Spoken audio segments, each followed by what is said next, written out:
Doctor Yunus নামাজ পড়েছে। কিছু কিছু লোক সোশ্যাল মিডিয়াতে গুজব ছড়াচ্ছে যে ডক্টর মোহাম্মদ ইউনূসের তো নামাজ হয়নি, ও নামাজ ভুল করছে।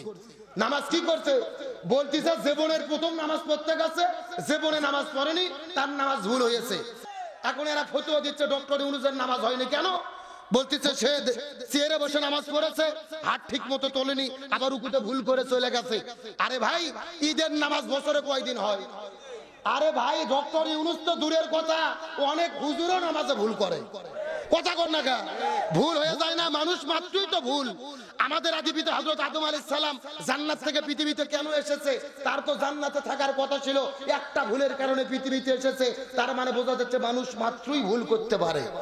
ভুল করবে না ফেরেশতা, মানুষ মাত্র ভুল হতে পারে। আপনি সমালোচনা শুরু করে দিলেন। আর আসিফ মাহমুদ কেন সামনে দাঁড়িয়েছে? সত্য ঘটনা জানতে হবে। ইমামের সাথে আর একটা ইমাম দাঁড়িয়েছিল, পাশে একজন।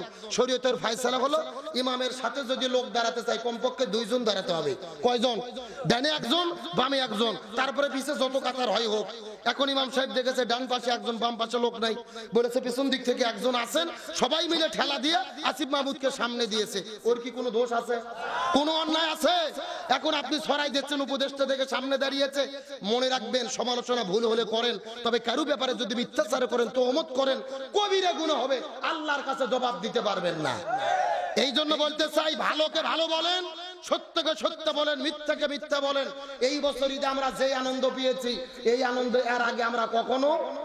আরে যারা দায়িত্বশীল, সমালোচনা বিষয়, মাথায় টুপি নেই কেন, টাকনুর উপরে প্যান নেই কেন, নিচে গেছে কেন, এগুলোও দেখা দরকার। দায়িত্বশীলদের বলবো আপনাদের সচেতন হতে হবে, যাতে মানুষেরা সমালোচনা করার সুযোগ না পায়। তারপরেও যদি ভুল হয়, আমরা বলতে চাই ভুল হতেই পারে। এই যেই নামাজে আসিফ মাহমুদ দাঁড়িয়েছিল, ভিডিও দেখা যাচ্ছে ইমামই ভুল করছে। আপনারা তো ভিডিও দেখে বোঝেননি, ইমামই নামাজে ভুল করছে, হাত ছেড়ে দেওয়া লাগবে, ও ছেড়েই দেয়নি। অথচ ইমামের ভুল কেউ ধরতেছে না, পাশের জনের ভুল ধরতেছে। আমাদের এলাকায় একটা কথা আছে, দেখতে নারী চলন বাঁকা, মানে যে যাকে দেখতে পারে না তার হাঁটার মধ্যেও ভুল ধরে। এই জন্য বলি, ভুল ধরাধরি বাদ দেন। বাংলাদেশ আনন্দ আমরা মিলেমিশে করতে চাই কি চাই না? জোরে বলেন, চাই কি চাই না? আর গত 16 বছর যারা জুলুম করেছে, দেশ ছাড়তে বাধ্য হয়েছে। কোরআনের পাখি আল্লামা সাঈদী বলেছিল, এমন একটা সময় আসবে স্বৈরাচাররা পালানোর জন্য ইঁদুরের গর্তও খুঁজে পাবে না। আজকে আল্লামা সাঈদী যেই বক্তব্য দিয়ে গেছে, সেই বক্তব্য মিলছে নাকি মেলে নাই? আরো জোরে বলেন, মিলছে নাকি মেলে নাই? সুতরাং যুগে যুগে যারাই জুলুম করবে, আল্লাহ তাদের ব্যাপারেই ফয়সালা করবে। গভীর মনোযোগ লক্ষ্য করুন। কোরআনকে সম্মান করতে গেলে কোরআনের 4টে হক আদায় করতে হবে। চিৎকার করে বলেন কয়টা? 1 নম্বর কোরআন পড়তে হবে, 2 নম্বর কোরআন বুঝতে হবে, 3 নম্বর কোরআন নিজে মানতে হবে, 4 নম্বর কোরআনের বিধান জমিনে বাস্তবায়ন করতে হবে। গভীর মনোযোগ লক্ষ্য করুন। আমাদের নবীজি যতদিন কোরআন পড়েছে, নবীজির কোনো বিপদ ছিল না। নবীজি কোরআন বুঝেছে, নবীজির কোনো বিপদ ছিল না। নবীজি নিজে কোরআন মেনেছে, নবীজির কোনো বিপদ ছিল না। যখনই নবীজি বলেছে কোরআন জমিনে বাস্তবায়ন করতে চাই, কোরআন দিয়ে মক্কা মদিনা পরিচালনা করতে চাই, তখনই নবীজিকে মক্কা থেকে মদিনায় হিজরত করতে হয়েছে। 3.5 বছর জেলে বন্দি রেখেছে, উহুদের ময়দানে দন্দর মোবারক শহীদ করতে হয়েছে। তার মানে বোঝা গেল, কোরআন পড়লে বিপদ হয় না, কোরআন বুঝলে বিপদ হয় না, কোরআন নিজে মানলে বিপদ হয় না, কোরআন কায়েমের আন্দোলন করতে গেলে বিপদ হয়। গভীর মনোযোগ বাংলাদেশের দিকে লক্ষ্য করেন। কোরআনের পাখি শহীদ আল্লামা দেলোয়ার হোসেন সাঈদী যতদিন কোরআন পড়েছে, আল্লামা সাঈদীর কোনো বিপদ ছিল না। আল্লামা সাঈদী কোরআন বুঝেছে, আল্লামা সাঈদীর কোনো বিপদ ছিল না। আল্লামা সাঈদী নিজে কোরআন মেনেছে, আল্লামা সাঈদীর কোনো বিপদ ছিল না।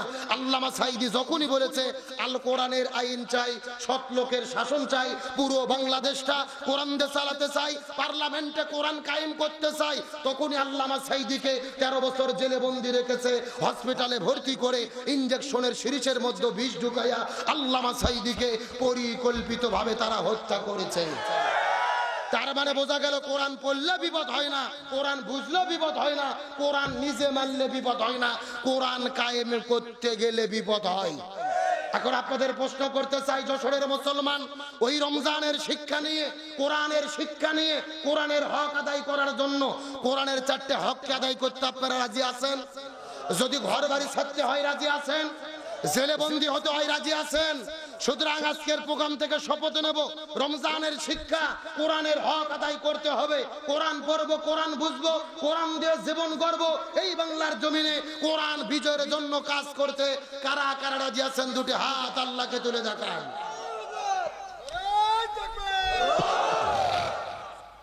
শেষ হয়ে গেল।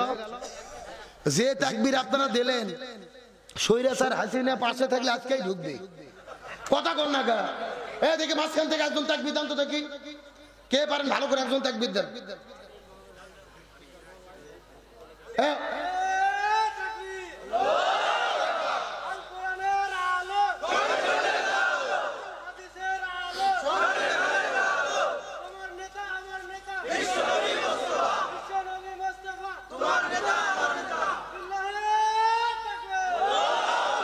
আলহামদুলিল্লাহ বলেন। এইবার কোন মতো টানে টুনে পাস, মানে ও যদি না থাকতো আপনারা ফেলি করতেন। হুজুর আপনি বসন্ত দেখি, আর কমিটির ছেলে পেয়ে বলবে এক কাপ চা দেন। আমার চা দরকার নেই, ওকে চা দেন। ও যতক্ষণ ঠিক আছে আলোচনা ততক্ষণ চলবে ইনশাল্লাহ বলেন। তাহলে এই জমিনে কোরআন বিজয় হওয়া ছাড়া শান্তি আসতে পারে? শান্তি আসতে পারে? আজকের আলোচনার মেইন সাবজেক্ট হলো বর্তমানে বাংলাদেশে শান্তি প্রতিষ্ঠায় আমাদের করণীয় কি, কি করলে শান্তি পাওয়া যাবে জানার দরকার আছে না নাই? আপনাদের কি কষ্ট হচ্ছে? কিছু সময় দেওয়া যাবে তো ইনশাআল্লাহ? তাহলে আলোচনার বিষয় শান্তি প্রতিষ্ঠায় আমাদের করণীয় কি জানার দরকার আছে না নাই? আমার বন্ধুগণ, মুসলমান ভাইরা, গভীর মনোযোগ। আমাদের নবী যে জমিনের মধ্যে শান্তি কায়েমের জন্য 17 বছর বয়সের ভেতরে এই জমিনের মধ্যে আমাদের নবী যে একটা দল গঠন করেছিলেন, যেই দলের নাম হলো হিলফুল ফুজুল। কি নাম বললাম? কথাগুলো সুন্দর করে বোঝার চেষ্টা করবেন। আমাদের নবীজি 17 বছর বয়সের ভেতরে এই জমিনের মধ্যে শান্তি কায়েম করার জন্য একটা দল গঠন করলেন। হিলফুল ফুজুল নামক দল গঠন করার পরে এই জমিনের মধ্যে শান্তি কায়েম করার জন্য চেষ্টা করলেন। 17 বছর থেকে শুরু করে 40 বছর পর্যন্ত নবীজি 23 বছর ধরে চেষ্টা করেছে এই জমিনে শান্তি কায়েম করার জন্য। কিন্তু দুর্ভাগ্যজনক ব্যাপার হলো, নবীজি 23 বছর ধরে চেষ্টা করার পরে আমাদের নবীজি এই জমিনের ভেতরে শান্তি কায়েম করতে পারলো। মুসলমান গভীর মনোযোগ লক্ষ্য করুন। নবীজি 23 বছর ধরে চেষ্টা করেছে, কিন্তু জমিনের ভেতরে শান্তি কায়েম করতে পারলেন না।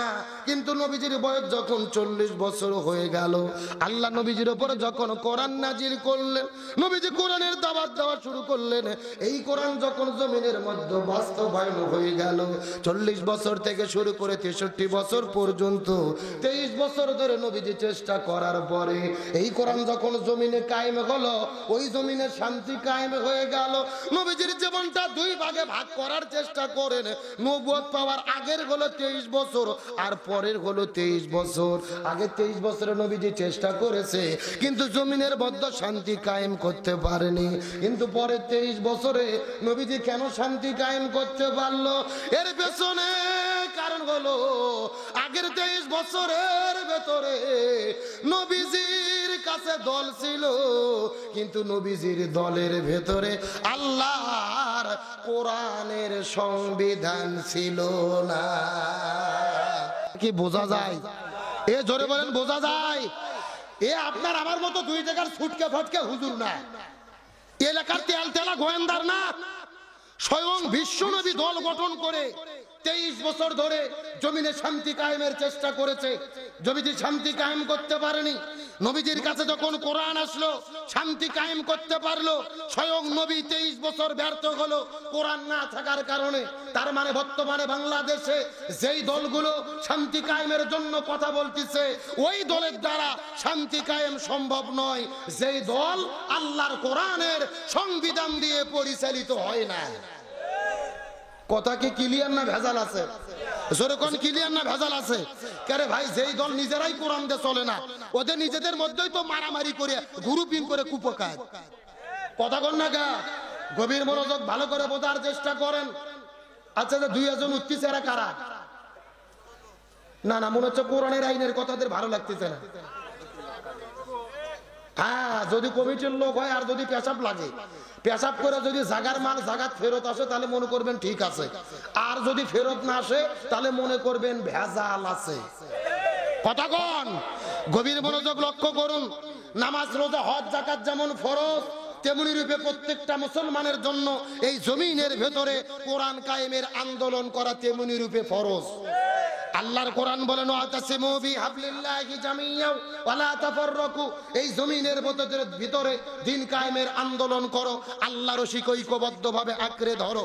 আল্লাহর কোরআন বলেছেন ওয়ালতাকুম মিনকুম উম্মাতুন ইয়াদউনা ইলাল খায়র ইয়ামুরুনা বিল মারুফ ওয়া ইয়ানহাউনা আনিল মুনকার, তোমাদের মধ্যে অবশ্যই একটা দল থাকবে যারা ভালো কাজের আদেশ করবে, অন্যায় কাজে বাধা দেবে। আল্লাহর কোরআন বলেছেন আল্লাযীনা ইম্মাক্কান্নাহুম ফিল আরদি আকামুস সালাহ ওয়া আতাউজ যাকাত ওয়া আমারু বিল মারুফ ওয়া নাহাউ আনিল মুনকার। মুসলমান কোন দল যদি ক্ষমতায় যায় চারটি কর্মসূচি বাস্তবায়ন করবে। 1 নম্বর নামাজ বাধ্যতামূলক করবে, 2 নম্বর যাকাত ভিত্তিক অর্থনীতি কায়েম করবে, 3 নম্বর ভালো কাজ চালু করবে, 4 নম্বর মন্দ কাজ বন্ধ করবে। ক্ষমতায় যাওয়ার পরে এই 4 কর্মসূচি বাস্তবায়নের জন্য যারা ঘোষণা দেবে ইমানদার মুসলমান হিসেবে তাদের পক্ষেই আমাদের থাকতে হবে। বক্তব্য কি আব্দুল সালাম যুক্তিবাদী না আল্লাহর? আরো ধরে বলেন কার? তাহলে চিৎকার করে বলেন শান্তির জন্য কি লাগবে? আরো ধরে বলেন। এই জন্য আল্লাহ সুবহানাহু ওয়া তাআলা বলেন ওয়ামান আরাদা আন যিকরি ফাইন্না লাহু মাঈশাতান দাঙ্কা ওয়া নাহশুরুহু ইয়াওমাল কিয়ামাতি আ'মা। আর জোরে বলেন আল্লাহু আকবার। সূরা হাশর নম্বর 19 নম্বর পৃষ্ঠার 13 নম্বর লাইন 124 নম্বর আয়াতে কারিমা তাফসীর ইবনে কাসিরের মধ্য থেকে বলতেছি আল্লাহ তাআলা ডাক দিয়ে বলে পৃথিবীর মানুষেরা, এই জমিনের মধ্যে যদি তোমরা শান্তি পেতে চাও, ব্যক্তি পরিবার সমাজ রাষ্ট্র রান্নাঘর থেকে শুরু করে সংসদ ভবন পর্যন্ত এই কোরআন বাদ দিয়ে যদি তোমরা জীবন পরিচালনা করো আর যদি শান্তির জিকির করতে থাকো, তোমাদের জীবনে কোনো শান্তি থাকবে না। আমি আল্লাহ তোমাদের জীবনটা অশান্তিতে ভরে দেব। আর কিয়ামতের ময়দানে এই মানুষগুলোকে অন্ধ করে কানা করে আমি আল্লাহ হাসরে তাদেরকে উত্তোলিত করব। নাউজুবিল্লাহ বলেন। যারা কোরআন মেনে চলবে না তাদের জীবনে অশান্তি দেবে কে? আর তাদের 2 চোখকে কানা করে অন্ধ করে কে উঠাবে?